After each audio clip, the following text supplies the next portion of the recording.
Time to introduce my latest baby, my current favorite cleaning tool.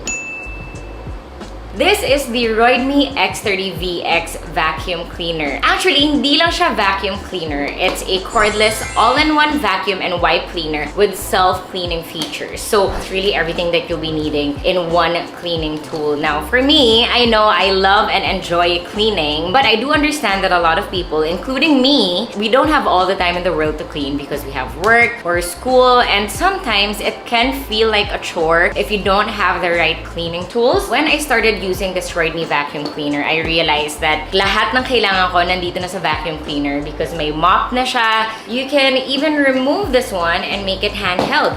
Ever since I started using this, I realized that I can use it literally everywhere in my place. On the floor, tabletop, if I need to vacuum or mop, I can use it to clean my mattress, my cushions, lahat. And I realized that I don't need to have a lot of tools kasi minsan, pag makachempo ka, you'll find something like this. My biggest takeaway when I started using this one is super convenient niya for cleaning. And when I clean my place now, it's so much faster, it's easier, and better. I only need to bring this, nothing else, because even yung mop on the floor, kasama na siya dito. So yes, I'ma continue to clean my place.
Super successful. I've cleaned most of my place already, and now it's time to mop. And I'm actually sharing one of my favorite features of the ROIDMI vacuum cleaner. This vacuum already has a high-speed dual mop set, which I know other vacuum cleaners don't have because before I would always have a vacuum cleaner and a mop. So with this, it makes cleaning way easier and better. Just like the other heads, clip mo lang siya.